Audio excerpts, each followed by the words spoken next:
क्या आपको घुटनों में दर्द की शिकायत रहती है, चलने में परेशानी होती है, या उठने बैठने में दिक्कत होती है, या पालथी मार के बैठने में दिक्कत होती है?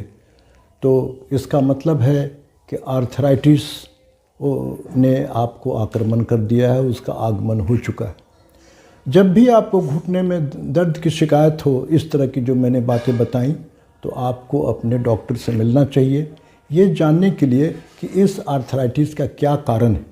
ये बात सही है कि ज़्यादातर लोगों को ऑस्टियोआर्थराइटिस की शिकायत होती है, मगर घुटनों में दर्द की अन्य शिकायतें भी हो सकती है, जैसे गाउट, जैसे कि रिमोटॉइड आर्थराइटिस, सेप्टिक आर्थराइटिस या रिएक्टिव आर्थराइटिस। ये डॉक्टर जांच करके बताएंगे कि इन सभी कारणों में से कौन सा कारण है।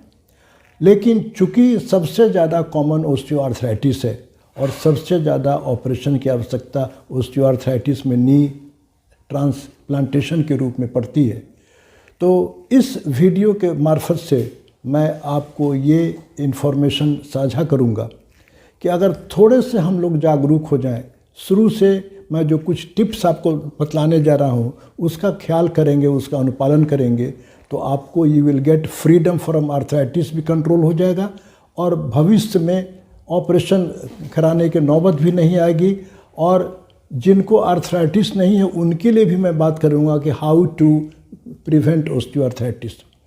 मैं डॉक्टर ए के गुप्ता इन्हीं 3 बिंदुओं पर आगे मैं आपको इन्फॉर्मेशन साझा करने जा रहा हूँ। आइए सबसे पहले बात करते हैं इसके रिस्क फैक्टर क्या क्या है। इसके जो रिस्क फैक्टर हैं, सबसे पहला है उम्र। अगर आपकी 35 साल से ज़्यादा है तो यहाँ से इस ऑस्टियोआर्थराइटिस की शुरुआत हो सकती है। अगर आपका वज़न ज़्यादा है, ऐसे लोगों में, मोटे लोगों में वेट ऑस्टियोआर्थराइटिस ज़्यादा इसलिए होता है कि ये वेट बियरिंग जॉइंट है और इस पर ज़्यादा लोड भी पड़ता है। चोट लगने के बाद, इंजरी होने के बाद इसकी इंसिडेंस ज़्यादा होती है। और जो लोग बहुत स्ट्रेनियस एक्सरसाइज करते हैं, जंपिंग वगैरह करते हैं, उनमें भी ऑस्टियोआर्थराइटिस होने की संभावना ज़्यादा होती है। ऑस्टियोआर्थराइटिस में ये जोड़ों, हड्डियों की शिकायत नहीं है, बल्कि ऑस्टियोआर्थराइटिस में जो सबसे डैमेज्ड होता है वो कार्टिलेज। ये इस नी जॉइंट में जो कार्टिलेज होता है, जो एक शॉक एब्जॉर्बर का काम करता है, कुशन इफेक्ट करता है, ये धीरे धीरे जीर्ण होना शुरू होता है। जब ये धीरे धीरे होता है, जीर्ण, पार्शियली जीर्ण होता है, इसका मतलब कि आपको स्टेज 2, स्टेज 3 का ऑस्टियोआर्थराइटिस है। और ये जब बिल्कुल जीर्ण हो जाता है, कंप्लीटली टोटल डैमेज हो जाता है, वो स्टेज 4 और 5 का ऑस्टियोआर्थराइटिस है, जिसमें कभी कभी आपको नी ट्रांसप्लांटेशन की भी आवश्यकता पड़ सकती है। तो आइए हम शुरू करते हैं कि ऑस्टियोआर्थराइटिस होने पर ऐसे क्या करें कि ऑस्टियोआर्थराइटिस भी कंट्रोल में रहे और ये आगे प्रोग्रेस ना करे। जहाँ तक कंट्रोल करने की बात है, इसमें दो बातें बहुत आवश्यक हैं। एक, पेन रिलीफ। हर पेशेंट चाहता है कि मेरे ठेहुने में जो दर्द है, घुटनों में जो दर्द है, वो आराम कैसे मिले। और दूसरा चाहता है कि स्टिफनेस कैसे कंट्रोल हो। और तीसरा आवश्यक चीज़ है कि नी जॉइंट के इर्द गिर्द जो मांसपेशियां हैं वो मजबूत कैसे हों, ताकि जॉइंट स्टेबल रहे, उसका अपना बैलेंस रहे। इसी 3 बातों को ध्यान में रख करके हम लोग ट्रीटमेंट इसका प्लान करते हैं। पेन के लिए सबसे बेहतर है physical therapy, hot and cold compression. अगर आपको अचानक इंजरी के कारण ठेहुने में दर्द है, चोट लग गई है, तो उसमें हॉट कंप्रेशन करने की ज़रूरत नहीं है। और उसमें आप ठंडे पानी से, हॉट वाटर किसी बैग में या बाटली में ठंडे पानी को या आइस बैग से कंप्रेस कर लें और उसको एलिवेट करके रखें, पैरों के नीचे तकिए रख लें, पैर को उठा कर रखें, तो इससे बहुत राहत मिलेगी। दर्द को कंट्रोल करने के लिए आपके पास 2 विकल्प हैं, ऑइंटमेंट या जेल लगाने वाली दवा, और दूसरा है टैबलेट। अगर ज़्यादा दर्द है तो दर्द निवारक जो गोलियां हैं जो आपके डॉक्टर लिखते हैं, जैसे पैरासीटामोल और NSAID की टैबलेट की इस्तेमाल कुछ चंद दिनों के लिए कर सकते हैं, मगर लंबे समय तक दर्द निवारक गोलियां खाने से लीवर और किडनी पर नुकसान होता है। कृपया मेरा निवेदन होगा कि लंबे समय तक दर्द को कंट्रोल करने वाली टैबलेट का इस्तेमाल न करें। बेहतर है हल्के फुल्के दर्द में अगर ऑइंटमेंट, जेल या स्प्रे आप लगाते हैं दर्द को कंट्रोल करने वाली ठेवने पर, वो ज़्यादा ठीक है। और एक चीज़ सबसे ज़रूरी है कि जब आपको नी जॉइंट में बहुत ज़्यादा दर्द हो तो उस समय एक्सरसाइज ना करें। हर लोग एक बात की राय देते हैं कि आपको ठेवने में दर्द है, एक्सरसाइज करो एक्सरसाइज करो। एक्सरसाइज करने का एक स्थिति है जब ज़्यादा दर्द हो तो आपके नी जॉइंट को आराम की ज़रूरत है, एक्सरसाइज की ज़रूरत नहीं है। नंबर 2 पे आपको ख्याल करना है, एक्टिव रहने के लिए आपको लाइट एक्सरसाइज डेली करने हैं। Light impact, low impact exercise, walking, swimming और साइकिलिंग। इसमें स्विमिंग सबसे बेहतर है, ये कंप्लीट एक्सरसाइज है। और साइकिलिंग भी करेंगे तो नी जॉइंट का फॉरवर्ड मूवमेंट और पीछे की ओर अपना मूवमेंट बहुत अच्छा होगा। और जनरल एक्सरसाइज में जो सबसे बेहतरीन एक्सरसाइज है जो हर जोड़ों के लिए बहुत फ़ायदेमंद है, वो योग में पवन मुक्त आसन पार्ट 1, पार्ट 2, पार्ट 3। अगर आप कम ही उम्र से इन आसनों को सीख लेते हैं और रेगुलर अभ्यास करते हैं तो आपको किसी भी जोड़ का दर्द, गर्दन की दर्द हो, कमर की दर्द हो, ठेवने की दर्द नहीं होगी। मैं स्ट्रांगली रिकमेंड करता हूँ कि जो लोग भी चाहते हैं कि भविष्य में हमको आर्थराइटिस नहीं हो तो वो योग में किसी इंस्ट्रक्टर से पवन मुक्तासन पार्ट 1, पार्ट 2, पार्ट 3 अवश्य सीखें और अभ्यास करें, तो आपको बाकी एक्सरसाइज नहीं भी करेंगे तो काम हो जाएगा। ऑस्टियोआर्थराइटिस हो जाने पर आपको कुछ ऐसे एक्सरसाइज करने हैं जो मांसपेशियों को मजबूत करें और स्टिफनेस घटावे। उसके लिए आपको हैमस्ट्रिंग, क्वाड्रिसेप्स एक्सरसाइज को करना पड़ेगा, स्ट्रेचिंग एक्सरसाइज उसके करनी पड़ेगी।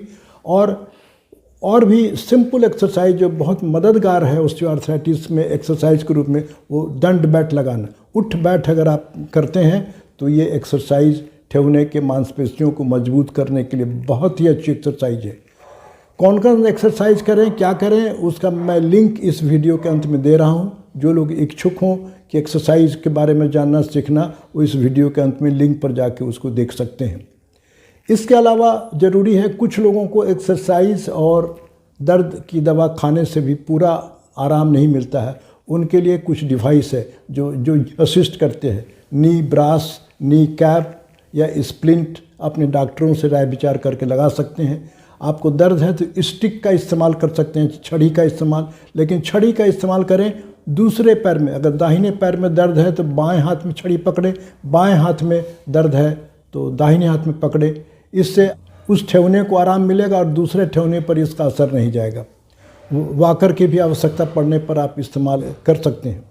कभी कभी जब पेशेंट स्टेज 3 में आता है और इंट्रैक्टेबल दर्द है, दर्द इतना है कि चल फिर उठ बैठ करना मुश्किल है, उस समय आप अपने ऑर्थोपेडिक सर्जन से मिलें। एक इंट्रा आर्टिकुलर कॉर्टिसोन का इंजेक्शन वो देंगे आपको, और एक बार इंजेक्शन पड़ने के बाद लगभग 3 महीने आप दर्द से फ्री रहेंगे। इसको बार बार देने की आवश्यकता नहीं है। साल में 3 बार 4 बार इंजेक्शन लेने से दर्द बहुत हद तक कंट्रोल रहेगा, आप घूम फिर सकते हैं, आराम कर सकते हैं। अब सवाल उठता है कि क्या मुझे ऑपरेशन की आवश्यकता है? लोग सवाल पूछते हैं ऑपरेशन की नौबत आएगी कि नहीं। तो मैं बता दूं, सभी लोगों को ऑपरेशन की आवश्यकता नहीं पड़ती है। ये स्टेज 4-5 में जो बहुत ही सीवियर ग्रेड का ऑस्टियोआर्थराइटिस है, जिनके कार्टिलेज बिल्कुल ख़त्म हो गए, कार्टिलेज लगभग है ही नहीं, तो नी ट्रांसप्लांटेशन कराना आवश्यक है। अगर वो चाहते हैं कि मुझे दर्द नहीं हो, मैं घूम फिर सकूं, मेरी लाइफ की क्वालिटी अच्छी हो, तो आजकल नी ट्रांसप्लांटेशन भी काफ़ी हो रहा है, लेकिन ये बहुत ही एडवांस स्टेज में किया जाता है। शुरू में डर के मारे कराने की ज़रूरत नहीं है। शुरू से अगर आप जागरूक रहेंगे, जो मैंने टिप्स बताएं इसका ख्याल करेंगे, तो नी ट्रांसप्लांटेशन ऑपरेशन की नौबत नहीं आएगी। इस ऑपरेशन में वो कार्टिलेज को हटा दिया गया और आर्टिफिशियल प्रोस्थेसिस जो प्लास्टिक और मेटल का बना होता है, दोनों जोड़ के बीच में लगा दिया जाता है, जिससे 1-2 हफ्ते के आराम के बाद आप घूमने फिरने के लायक हो सकते हैं, लेकिन पालथी मार के नहीं बैठ सकते हैं। ट्रांसप्लांटेशन इसीलिए भी झट से हम लोग नहीं बोलते हैं कि इसकी लाइफ 10 से 15 साल होती है। 10 से 15 साल होने पर के बाद इसको दोबारा अपना कराने की नौबत आ सकती है। इसीलिए जो लोग यंग हैं, जो मिडिल एज में हैं, वो हमारी इंस्ट्रक्शन को फॉलो करें ताकि नौबत नहीं आए। जिन लोगों का एज एडवांस एज में है, वो चाहें तो नी ट्रांसप्लांटेशन करा सकते हैं। और अंत में मैं वीडियो समाप्त करने के पहले ये आपसे संदेश देना चाहूँगा कि ऑस्टियोआर्थराइटिस से क्या करें कि हम लोग बचें। ऑस्टियोआर्थराइटिस से बचने का सर्वोत्तम उपाय है कि अपने वज़न को नियंत्रित में रखें।